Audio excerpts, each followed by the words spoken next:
I got sent a donation to use for parts. And you know, I want to see if I can get this thing working. So let's take a look and see what I got and see if I can make it work. This is a Tascam DAP1 digital audio tape portable. This one was given to me as a parts unit. So obviously it has a problem. I don't know what the problem is. But before I scrap something like this, I always going to try and see if I can get it to work. Because one cannot have too many DAP machines. That's the rule. You've got a DAP machine, you got to try and fix it, right? So it lights up. DAP1. And it opens. We'll load a cassette and see whether it will thread up a tape. Let's remove the tape compartment. It comes off. I want to see what's going on down here in the mechanism. So before I put a tape in, I'm going to turn it on and see if it'll go through the motions of trying to thread. See what it's trying to do. Some dust in here. Close that down. Activate the switches. It should. One of these switches will operate the mechanism. Forget which one. One of these should try to activate it.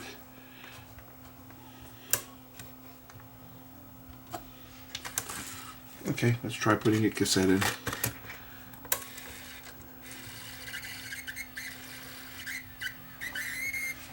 Sounds like a belt is slipping for starters. Oops, that started to spin. Okay, sounds like we have a slipping belt on this thing. Could that be all that's wrong with it? Wouldn't that be something if that's all that was wrong with it? I so happen to have a belt, I think, for one of these too. But let's just see whether it will actually play anything. Yeah, the belt is slipping. There, it just started to go. Is it going to play? Sound power on. No. Is that all? It's just a belt that's shot? Well, yeah, the belt is definitely slipping. I think we'll change the belt. This has got one of those rubber that start to, it hasn't gotten all sticky, but it's starting to get that way. I wonder if there's anything I can put on this to stop it from, if anybody knows how to stop the rubber from getting really, really sticky. Like it's at that point now where it's starting to get sticky, but it hasn't gone like that completely. Like my other one that I have, I actually took it off and made it shiny because it was so bad. Like it was worse, far worse than this. Like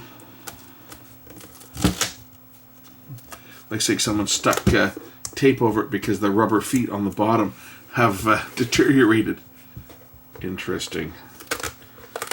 Well, yeah, the rubber on the bottom here it's gone bad. We'll remove that.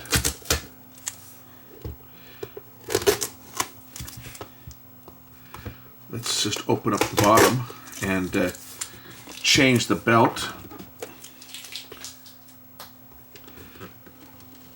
Battery compartment here. Ooh, batteries have been going bad in this thing. They've been nickel cadmium battery has been spilling its guts.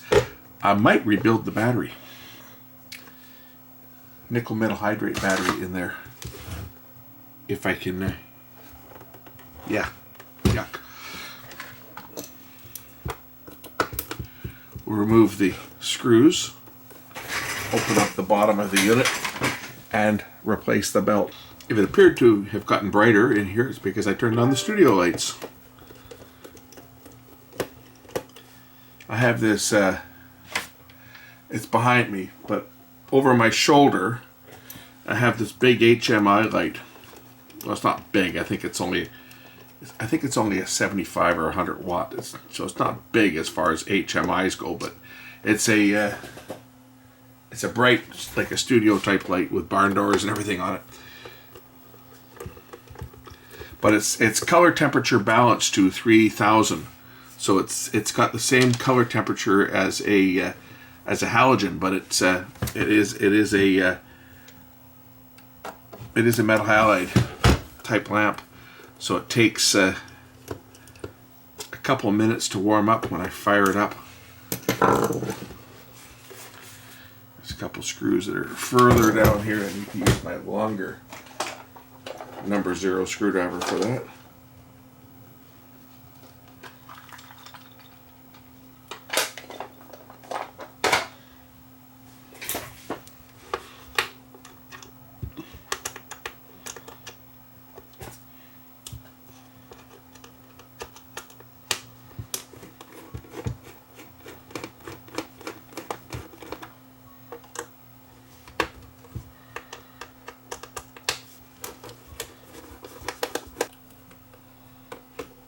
So the guy that sent me this, he put tape over top of the rubber feet because I guess they were leaving black marks on everything that it touched because the rubber has turned to liquid. It's melted. It's like, yeah, the rubber on these things is just an absolute joke.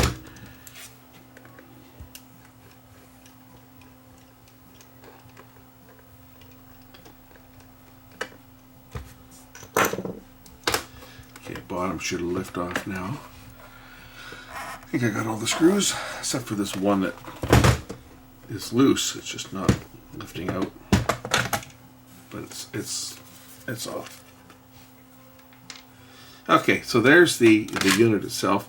The belt I need to get to is right down under here, and since I've done a couple of these before, I know exactly what I got to take out to get at it. It's just pretty simple to change the belt on one of these. It's got to loosen off the board. I just got to be able to lift the board up a bit so I could reach under here. So we'll just loosen off the board. A couple screws on the circle. I don't even have to take it right out. I just have to lift it up.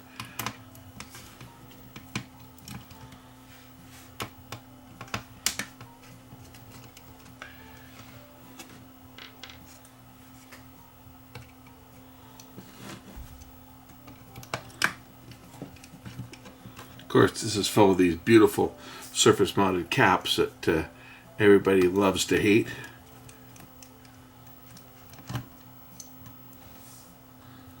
But they haven't started to leak. At least it doesn't appear that they've started to leak. The belt is right down here. Gotta get my little dental pick in here to pull this old belt out. It's one of these little small microscopic loading belts, which are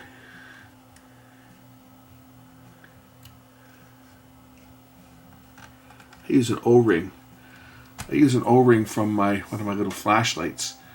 Let me find one. I should have an O-ring that will fit on that. And it's just a small.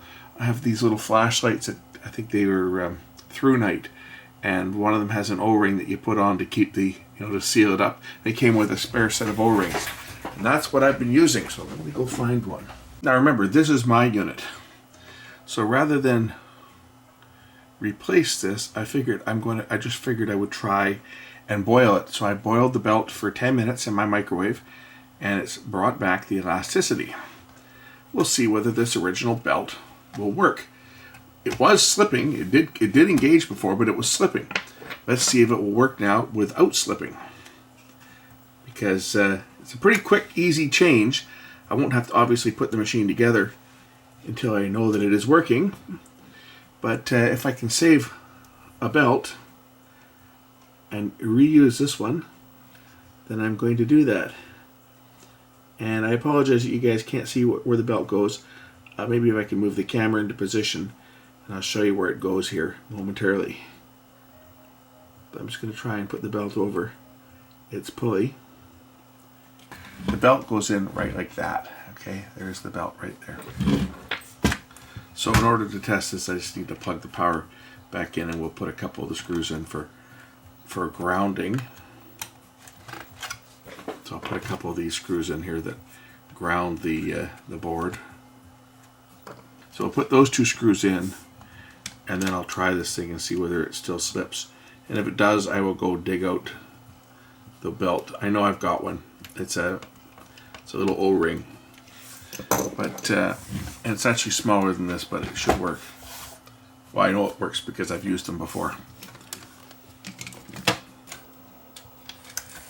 Let's see if it still slips.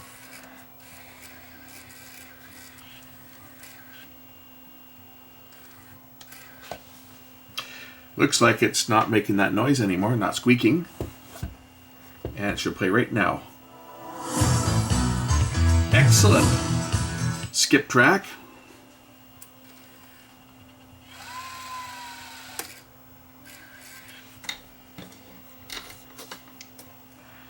And it should start playing. There we go, next track. Right now. I would say this one's fixed. That's going to be the easiest fix. Actually, it's amazing how many of these digital tape decks I've been given. It's like nobody wants them. I've now got two portables. I got a TAC and a Tascam, almost identical TAC. I think that was called the DAP20 maybe. And so I've got TAC and Tascam portable. I've got two DA40s. I got a couple of 75 ESs. I got a 680. Little Sony TCD3. That's the end of the tape.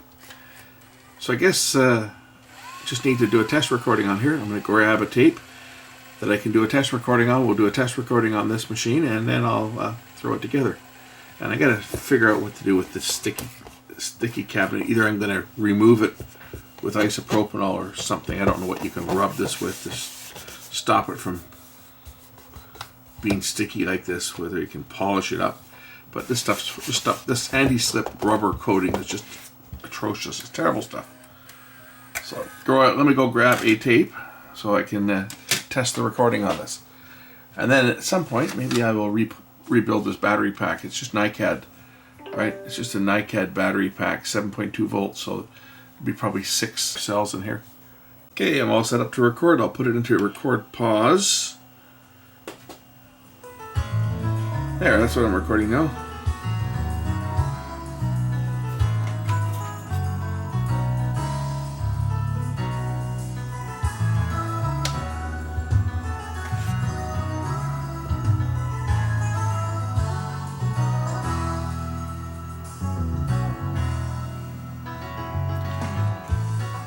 So I just made a recording. Let's play it back.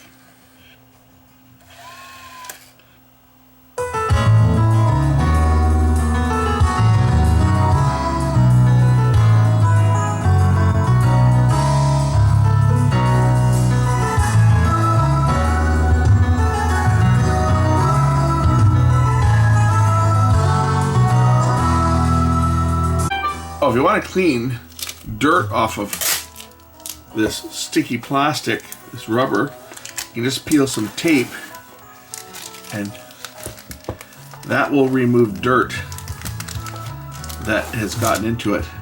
Now, what I think I'm going to do with this unit is I'm actually going to, rather than strip the plastic, rather than strip the rubber, I think what I'll end up doing with this unit is I'm going to put sticky tape over top of it, just so that the unit itself is not so gross.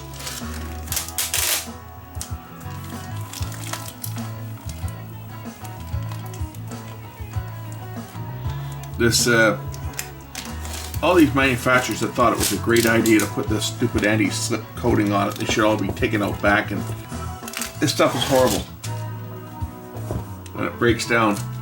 Actually, it's not as bad now that I've cleaned all the crap off of it. Get all the dirt off of it. It's actually pulling some of the stickiness away. Still kind of gummy a bit, but nowhere as bad as it was.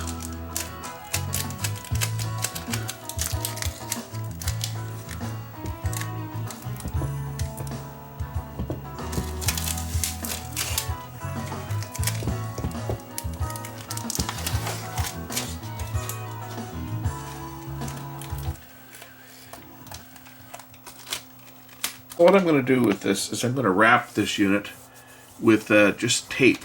That's just to keep the sticky part so that you're not getting it stuck to everything. right? I don't want to really remove it because it's going to remove the paint here, the lettering and stuff, right? So I want to keep that intact, but I just don't want the unit being all, you know, sticky. So what I've done is I've just taken some tape, and then I'm going to cut around so that it'll go around the tape compartment and around all the buttons and stuff. So we'll cut around here with a razor blade so I can remove the tape where it doesn't need to be.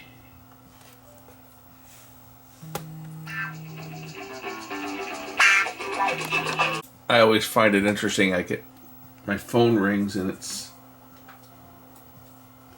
this time it was a bank calling me, and they said, we've got good rates. We'd like to offer you to refinance your mortgage. It's like, yeah, nah, thanks, but no thanks.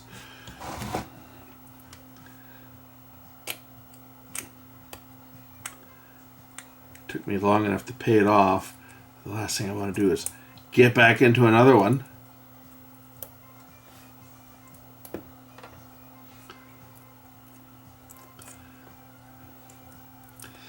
So I'm just going to cut around where the switches and stuff are so that the switches are still accessible.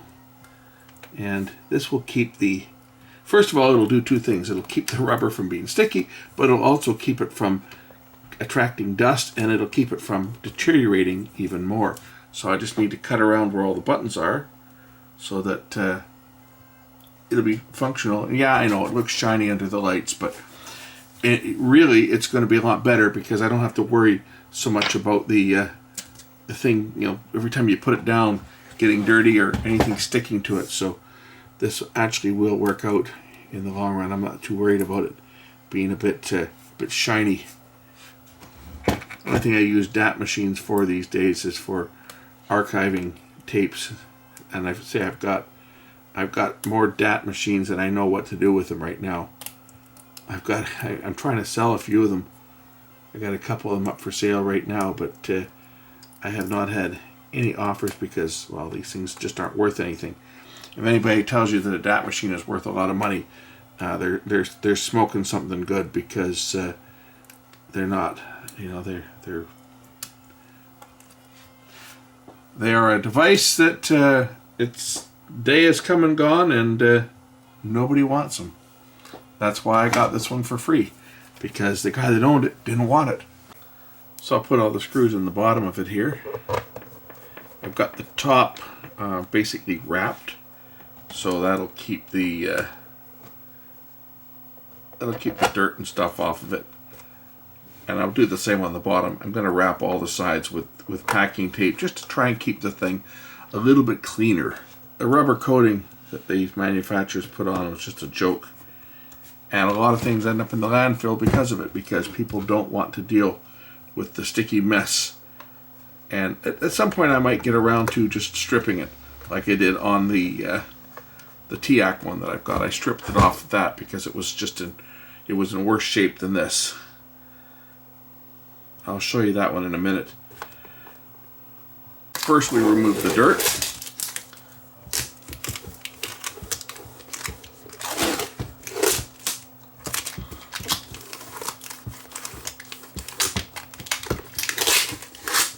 So there's my unit. It's now wrapped in tape, basically. It's wrapped in packing tape.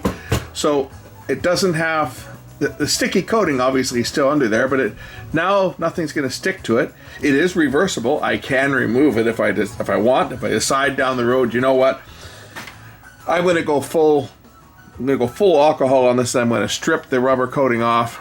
I can do that. Then it'll be shiny black. It's kind of shiny now with the tape on it, but at least nothing's going to stick to it. I've wrapped all the sides, cut out for the buttons. All the buttons have been, whoops, that's not the right button. That's the right button. I turned off the power.